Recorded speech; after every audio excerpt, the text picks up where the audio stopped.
Василий Губин мынтип ит атууну деле каалабайт, бирок шаар аймагында жүргөн иттер жарандарга коркунуч жараткандыктан атууга аргасыз. Анткени жолбун ит адамды тиштебейт деген кепилдик жок. Жалал Абад шаарында күн сайын жолбун иттерди жок кылуу аракети таңкы саат 6-дан башталат. Ит атар мерген таңзаардан унааны жайбаракат айдап, алдынан чыккан ит мышыкты атууга туура келет. Күнүнө жок эле дегенде 15ге жакын жолбун ит жок кылынат.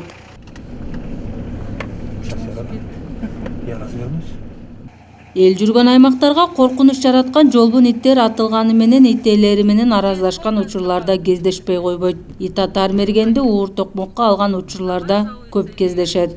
Милицияга чейин жазган убактар болду, анын жакасына чейин асылган мезгилдер болду. Андай болуп турат. Кээ бир жарандар боорукерлик кылып, бул ит кемне сага эмне кылып атат деп орто жолдо чыкканы бар, түшүнгөнү бар, түшүнбөгөнү бар экен. Чындыгында ит атардын ичинде эле оор. Жалал Абад тазалык кызматы шаарда жолбун иттердин көбөйүүсүнө жарандарды күнөөлөйт. Анткени айрым ит ээлери кароосуз калтырып, көчөгө ээн-эркин кое беришет экен. Жолбун иттер таштанды таштоочу урнаанын айланасына көп байырлашат. Мындан улам жолбун иттер жугуштуу оорунун булагы болуусу мүмкүн. Сабынды көбүгүнөн ошо менен жууп тазалайбыз. Тазалап, анан ошого карата иттин ит белгилүү, белгисиз же болбосо известный деген эмелер бар, категориялар. Ошого карап туруп уколдор берилет. Былтыркы жылдары 5 эсе болгон эмес. Жалал Абад шаарында, Жалал Абад бизге келгендер.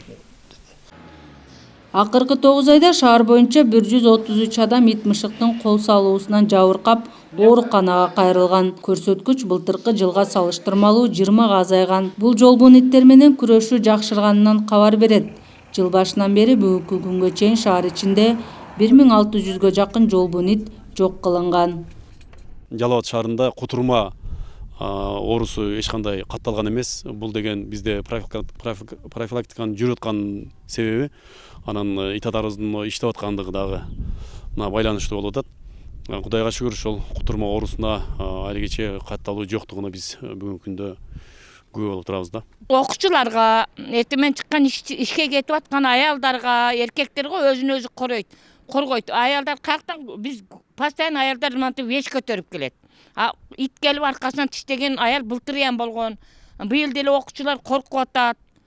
Иттин эгеси болсо үйүнө байлап баксын. Байлап бакса, көчөдө жүргөн балдарды тиштейт, аялдарды тиштейт, кыздарды тиштейт. Дарыгерлер эгерде ит тиштеп алган болсо, дароо ооруканага кайрылып, кутурмага каршы эмдөө алууну эскертишет. Андан сырткары шаар тургундары өз аймагынан жолбун иттерди байкап калса, үй комитетине же тазалык ишканасына дароо билдирүү жиберүүгө тийиш. Аталган кызматтын ит атар мергендери ар күнү иш үстүндө.